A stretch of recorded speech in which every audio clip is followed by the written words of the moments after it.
Hello, everybody. Glad to be with you again today. We're going to continue on treatment with Vantelin Gel because one of the common complaints I've had from customers with regards to aches and pains is the very irritating plantar fasciitis.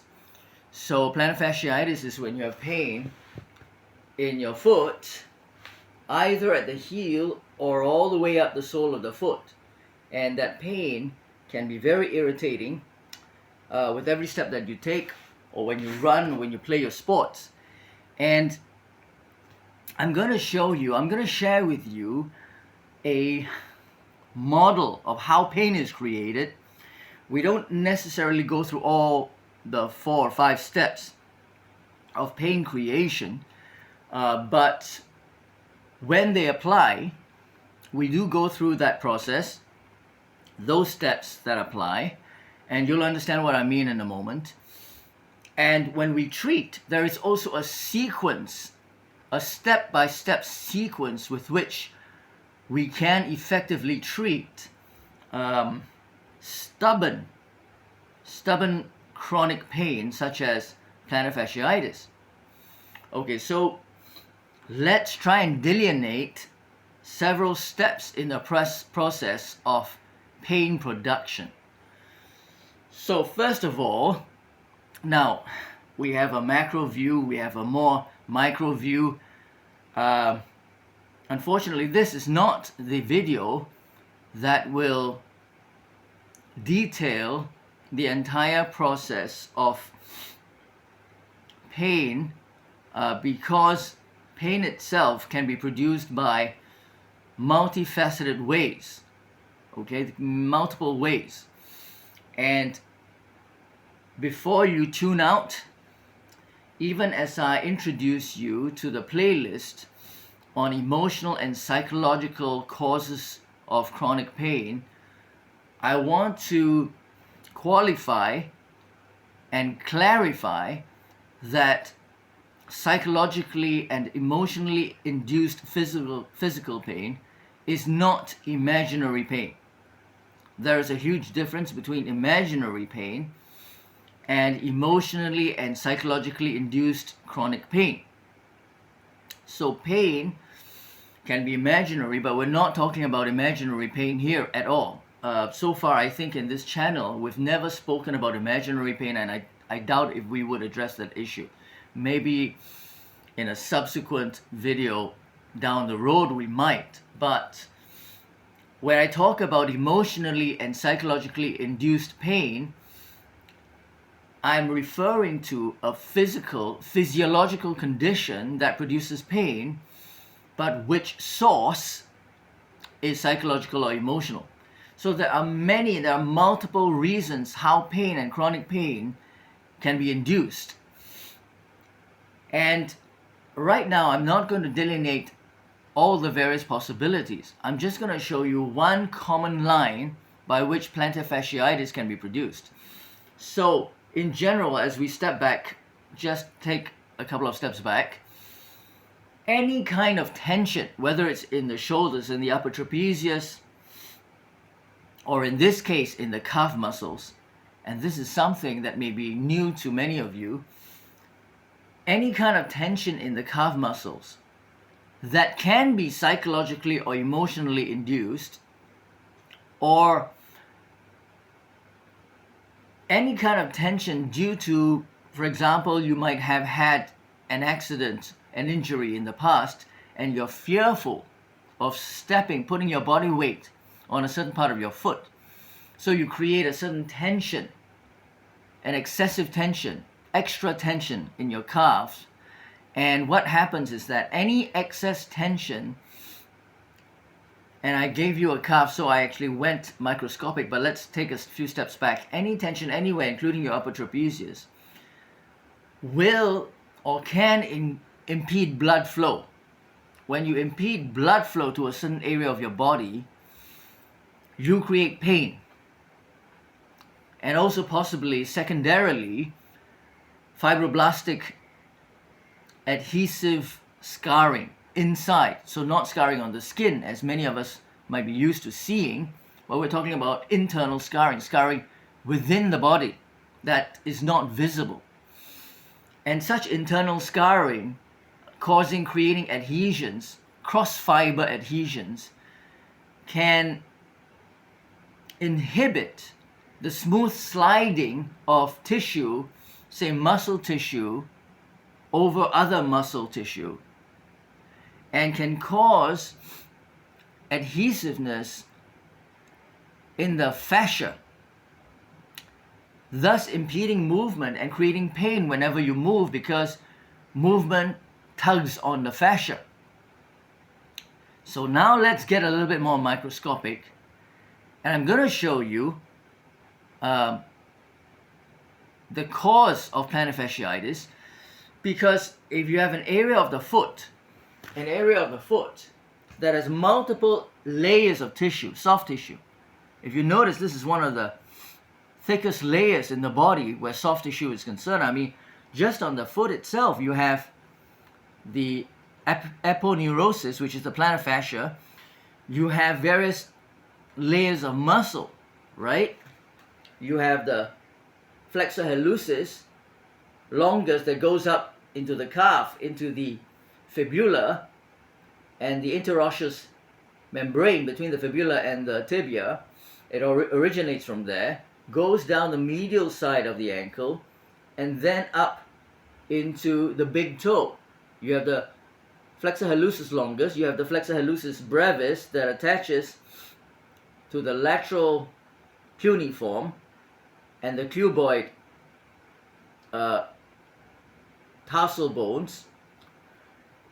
And then you have the adductor hallucis, you have the abductor hallucis, you have the flexor digitorum muscles. There are so many layers there, and they are taking multiple impacts a day that are weight bearing. So weight bearing, multiple impacts during the day of repetitive motion and repetitive impact, okay? And in terms of those muscles we talked about, eccentric activity, that means weight bearing and retardation of movement. So you're slowing down movement when you land on your metatarsals or on your toes, and that takes impact in a negative way, an eccentric way, what we call eccentric. So it's taking the load while the muscle is lengthening, and that's the key.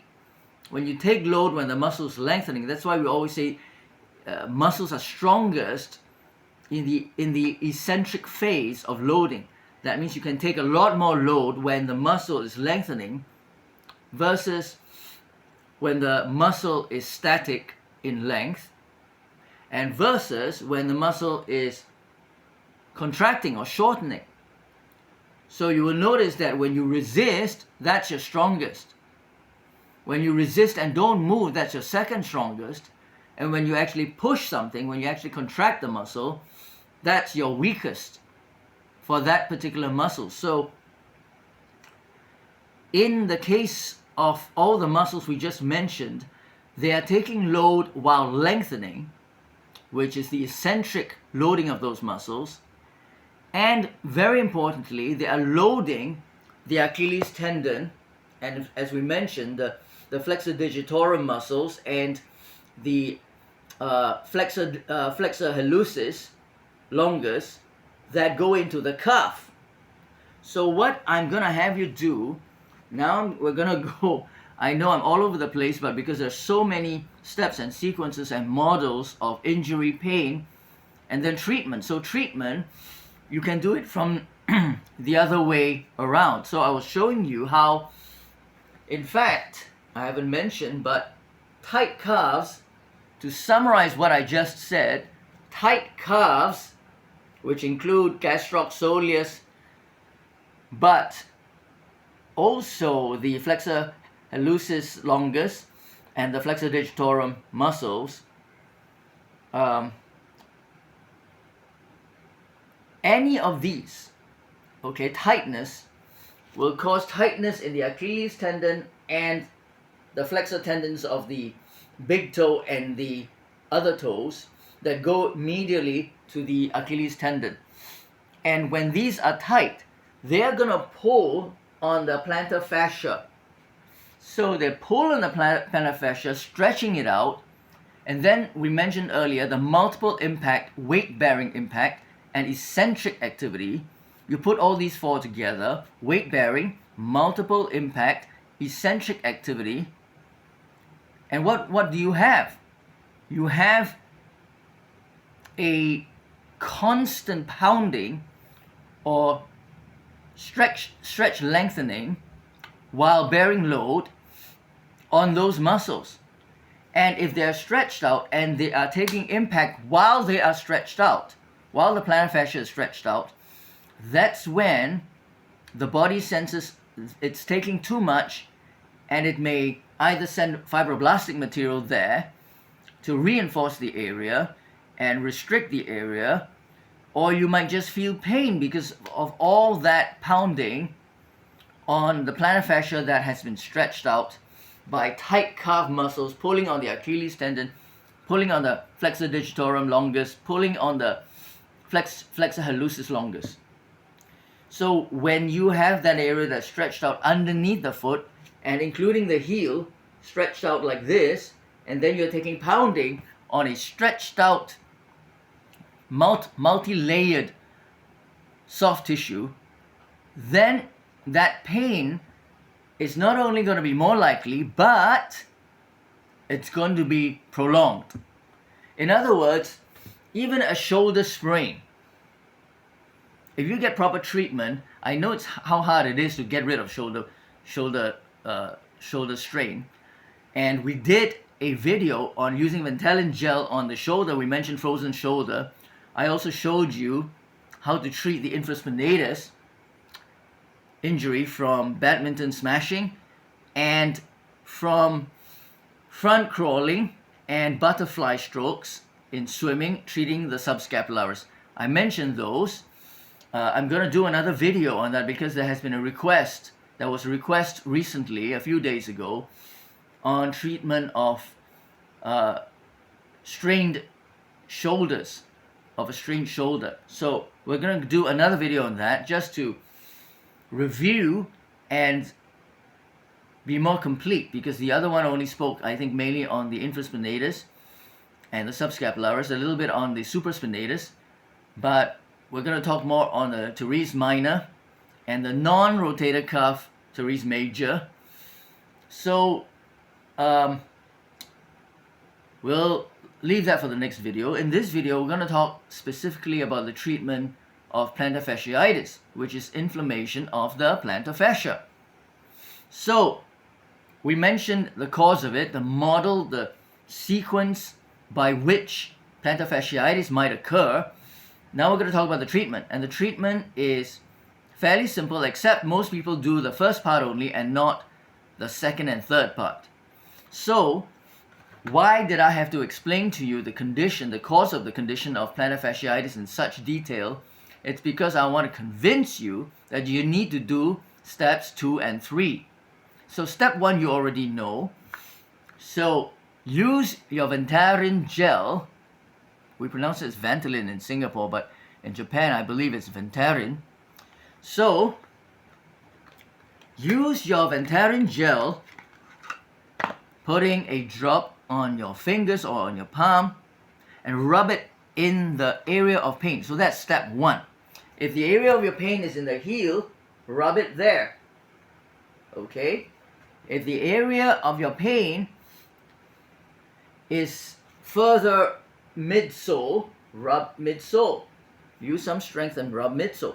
If the area of your pain is further in your metatarsal area, then rub in your metatarsal area. If it is in the toes, big toe, if it is the flexor hallucis, brevis, longus area, rub that area. It depends on where it is. If it is in the arch, where the abductor hallucis muscle is, you can rub that area. Use some strength to try and promote blood circulation and absorption of the gel into those soft tissue areas. If you have pain here, it could even be the adductor hallucis. The adductor hallucis, of course, pulls the big toe outwards, down and out. So you can massage that area with some force. Wherever the pain is, step 1, massage the gel into that area. Step 2, massage your ankle where the Achilles tendon and the flexor tendons that we mentioned on the inside of the ankle. So you have the flexor tendons, flexor digitorum and flexor hallucis longus, come here into the calf area. So you want to massage this area as well, because as I mentioned, when this is tight, it will pull on all those muscles underneath, stretching them out. The flexor digitorum and the flexor hallucis longus. Alright? And very importantly, you want to massage the Achilles tendon. So massage the gel into the Achilles tendon and then up into the calf area. Massage into the calf area because, as I mentioned, tight calves will pull on the Achilles tendon and the tendons of the digits, the flexor digitorum and the big toe, the flexor hallucis longus. And when they stretch out that area and the plantar fascia in that area, they're going to be stretched out and vulnerable to the impact, especially eccentric impact, weight-bearing eccentric impact, for every step that you take, whether you're walking or running. So stopping running is not the solution. You could stop for the next 10 years, 20 years, and the plantar fasciitis could just kick in again the moment you start walking and running. So that's obviously not the solution. If that were the solution, nobody would need to exercise. Why do you even need to take a minimum of 10,000 steps per day, or go running, or play badminton, or do anything?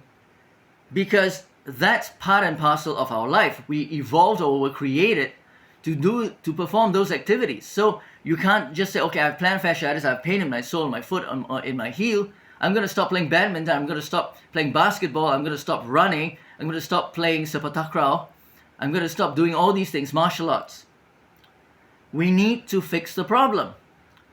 And first step is to massage the area of pain. Second step, to massage the tendons that run into the ankle. Third step, massage the calf muscles, because the calf muscles, you have gastrocs, you have soleus, you have flexor digitorum longus, you have the flexor hallucis longus. So massage area of pain, ankle including the Achilles tendon, as well as inside this area, in the tarsal tunnel area. Massage the calves, step 3. And step 4, you've got to do what people call stretching, but in my case I call strengthening in the long range of motion, the end range of motion, the longest range of motion. I'm not trying to split hairs, I'm not trying to make things difficult. I'm trying to introduce a concept, a very recent concept. Now this day and age, I no longer provide references, so I don't have the time to do that. You'll have to do your own research, but the latest research shows that you actually want to increase flexibility by training strength in the longest range of motion of the end range of motion of that particular muscle, and not just passively stretch there. Now we already know passive stretching is not really a go-to. We've known this for the last 2 decades, right? Since the 90s, we've known that you come up with things like active stretching rather than passive stretching. You come up with active isolated stretching. You come up with all sorts of things. But the latest is, in the end range, you want to exert strength, so that you train for strength in the end range, and it is not PNF, proprioceptor neuromuscular facilitation. It is not that, because in PNF, in the end range, say now I am trying to strengthen all the muscles in my forearm on the anterior side. You not only put it in the longest position, but you want to push. So I'm pushing this way. You want to push. Now in PNF, you push until you're fatigued, and then you let go. You let go the muscles, you relax, and you push even further. We don't do that. We don't push further. In fact, we push in end range, and we leave it there, and that's the static part of strengthening. If you can, you want to push the whole range of motion.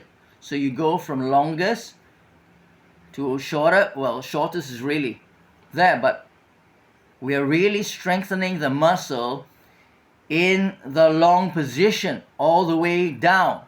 Okay? Make sure you do it.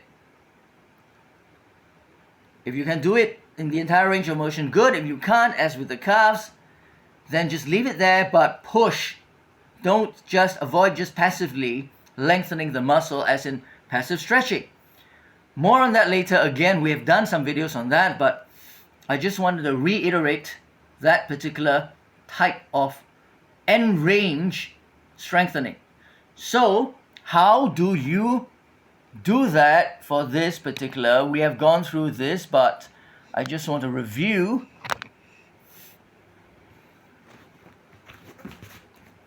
So, not sure if you can see me, because I am not a very good camera person.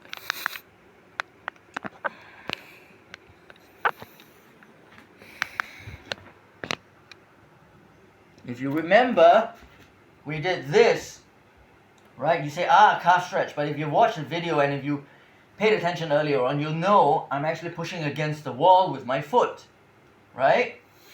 So you need to do this in the knee straight position, pushing your hip forward while your foot is pushing against the wall. You need to do it first position, second position, with the knee flexed, bent towards the second toe. And in each position you want to do 15-20 seconds. Third position, the knee moving towards the small toe, again 15-20 seconds. And then the knee towards the big toe, or the inside of the big toe, medial to the big toe if you can, for 15-20 seconds while pushing against the wall. That's one set. If you can do up to 3 sets, by all means. If you want to do more than that, depending on your sport and the flexibility that you require, by all means do that. But this fourth or fifth step is very important. So the first step, apply the gel in the area of pain, at the area of pain. Second step, apply the gel on your Achilles tendon and massage it into the tendon, as well as the inside of the foot, where the other tendons of the toes, the big toe and the other toes, run towards the calf. Third step, massage the calves. And fourth step, do this end range strengthening. If you want to really clear up your plantar fasciitis, you really need to strengthen your calves in the end range. And notice I didn't call stretch, because like I said, stretching actually makes them weaker. We want to strengthen them in the end range and not make them weaker. More on that later, but if you do these 4 steps, you are on your way to fixing plantar fasciitis. These are steps for you to try before you actually embark on a journey where you may have to have ESWT performed on you, extracorporeal shockwave therapy, which is very aggressive ultrasound, bombarding that area of the foot with ultrasound in order to either create microfractures so that hopefully the muscles heal in better shape, in better condition, or some other aggressive, maybe acupuncture or whatever you're doing. So this is a very powerful method I just taught you. Do apply Vantelin Gel, because Vantelin Gel contains diclofenac sodium, which is a very strong, one of the strongest anti-inflammatory non-steroidal drugs there are. out there for this treatment. If you need Vantelin Gel from me, drop me a message. Either PayNow me and I'll get Watsons to send it to you, or come and visit me at the store. At present I'm at Campus 1, Watsons, every Saturday, Sunday between 12 noon and 8 p.m. So come and look for me. I'll discuss your condition with you. I'll demonstrate whatever you may not have understood in this video live for you. And I'll be more than happy to show you how to apply it, how to apply the gel and use it. And you can get it from me directly at Watson's store. And if stocks are not available because they sell out within a few hours, every time we put the gel on the shelves, they sell out within a few hours. So you might need to order them, and any orders will be fulfilled usually within 3 working days. That is, Watsons will usually send it to you from the warehouse within 3 working days. So I hope to see you again. I hope this video helped you understand a little bit better about plantar fasciitis if you don't already know everything I've shared. And I hope you'll apply the principles and the gel to start your journey back to health and active participation in sports, whether you're playing badminton or running, or any kind of sports, basketball, any kind of sports that requires you to move nimbly on your feet, and you're currently being hampered by plantar fasciitis and in doing. So I hope to see you again. Thank you very much for watching this video.